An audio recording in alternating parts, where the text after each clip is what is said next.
A partnership. A certain cat had made the acquaintance of a mouse and had said so much to him about the great love and friendship she felt for him, at length, that the mouse agreed that they should live and keep house together. But we must make a provision for winter, or else we shall suffer from hunger, and you, little mouse, cannot venture everywhere, or you will be caught in a trap some day. The good advice was followed, and a pot of fat was bought, but they did not know where to put it. At length, after much consideration, the cat said, I know no place where it will be better stored up than in the church, for no one dares take anything away from there. We will set it beneath the altar, and not touch it until we are really in need of it. So the pot was placed in safety, but it was not long before the cat had a great yearning for it, and said to the mouse, I want to tell you something, little mouse. My cousin has brought a little son into the world, and has asked me to be his godmother. He is white with brown spots, and I am to hold him over the font at the christening. Let me go out today, and you look after the house by yourself. Yes, yes, by all means go, and if you get anything very good to eat, think of me. I would like a drop of sweet red christening wine myself. All this, however, was untrue. The cat had no cousin, and had not been asked to be a godmother. She went straight to the church, stole to the pot of fat, began to lick at it, and licked the top of the fat off. Then she took a walk upon the roofs of the town, looked out for opportunities, and then stretched herself in the sun, and licked her lips whenever she thought of the pot of fat, and not until it was evening she returned home. Well, here you are again, no doubt, you have had a merry day. All went off well. What name did they give the child? Top off.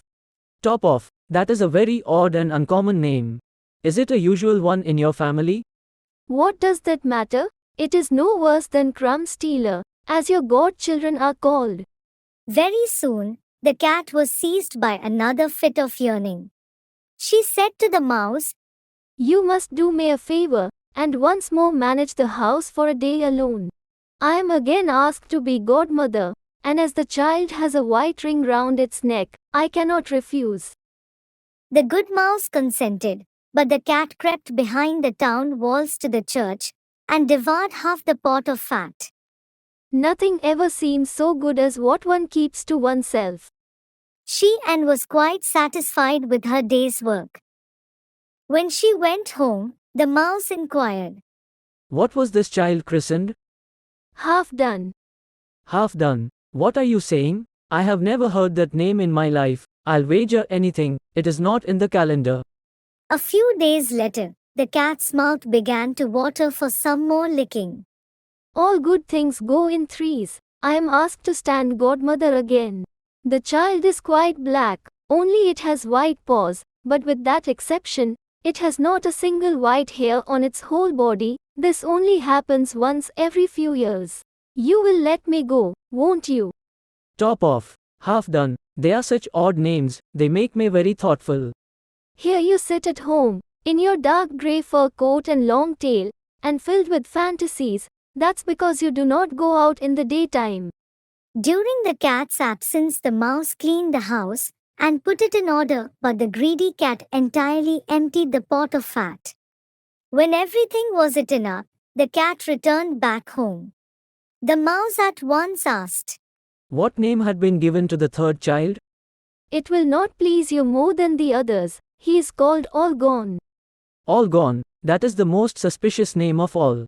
I have never seen it in print. All Gone, what can that mean? She shook her head, curled herself up, and lay down to sleep. From this time forth, no one invited the cat to be godmother. But when the winter had come, and there was no longer anything to be found outside, the mouse thought of their provision, and said, Come cat, we will go to our pot of fat which we have stored up for ourselves. We shall enjoy that. Yes, you will enjoy it as much as you would enjoy sticking that dainty tongue of yours out of the window. They set out on their way. When they arrived, the pot of fat certainly was still in its place, but it was empty. Alas, now I see what has happened, now it comes to light. You are a true friend. You have devoured all when you were standing godmother. First top off, then half done. Then will you hold your tongue? One word more and I will eat you too. All gone was already on the poor mouse's lips. Scarcely had he spoken it before the cat sprang on him, seized him, and swallowed him down. Truly, that is the way of the world.